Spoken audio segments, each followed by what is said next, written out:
варзишгоҳи марказии ҷумҳуриявии шаҳри Душанбе макони омодагии мунтахаби футболи Тоҷикистон барои бозии бо Муғулистон интихоб шудааст.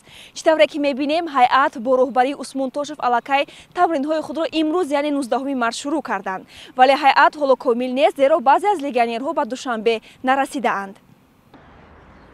Ситодаи мураббиёни тими миллии Тоҷикистон бо роҳбарии сармураббии Усмон Тошев 24 нафар футболбозро ба ҳайати тими мунтахаби футболи Тоҷикистон барои бозии бо Муғулистон интихоб намуд. Дарвозабонҳо Рустам Ятимов, Муҳриддин Ҳасанов, Шорух Қирғизбоев, муҳофизон Давронҷон Эргашев, Фарҳод Ҳусиев, Табризи Давлатмир, Аҳтам Назаров, Ваҳдат Ҳанонов, Искандар Ҷалилов, Манучер Сафаров ва Зоид Ҷурабоев, ним муҳофизатгарон Парвизҷон Умарбоев, Комрон Турсунов, Эҳсони Паншанбе, Алишер Ҷалилов, Амирбек Ҷурабоев, Муҳаммадҷон Раҳимов, Ислом Зоиров, Илҳомҷон Баротов, Абдулмумин Забиров. Ҳамлагарон Шаҳром Самиев, Ҷаҳонгир Эргашев, Манучер Ҷалилов ва Рустам Соиров. Имрӯз якум рӯз машқомо 16 нафар омад бачо.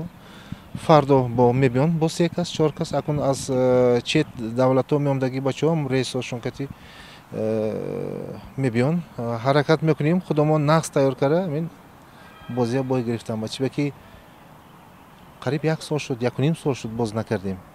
Ҳама интизор шуд моям мо боям ин байрами калом мешавад. Насиб бошад ҳама хурсанд мекунем.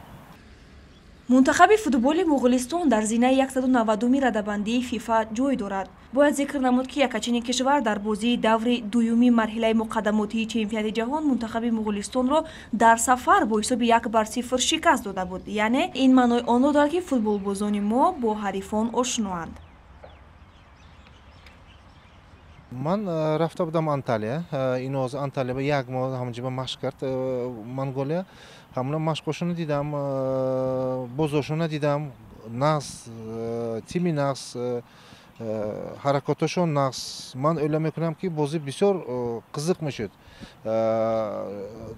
ҳаракат мекунем, гол задан ба, ҳаракат мекунем, тезтар гол задан ба, чтобы бозомо осонтар шавад. Командашон нағз.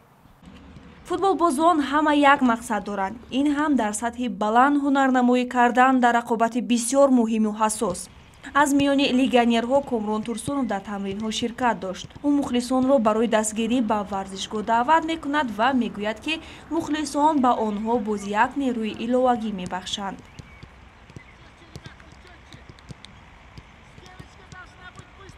аз бозӣ танҳо ғалабаро интизорем.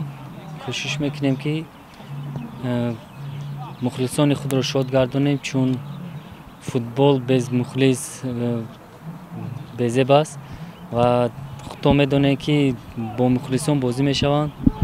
мо кӯшиш мекунем, ки мухлисони худро шод гардонем ва бозиро ғалаба кунем. мо танҳо барои ғалаба ба майдон мебарем. аз ҳайати интихобшуда танҳо Эҳсони Паншанбе бинобар зиёд доштани корти зард ҳуқуқи иштирок дар бозии интизорро надошт.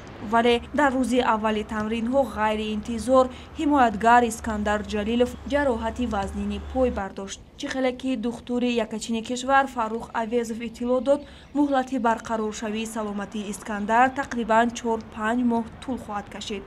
ёдрас мешавем, ки бозии даври 7-уми марҳилаи интихобии қаҳрамонии ҷаҳон 2022 байни тимҳои миллии Тоҷикистону Муғулистон рӯзи 25 марти соли 2021 соати 18 дар варзишгоҳи марказии ҷумҳуриявӣ баргузор мешавад.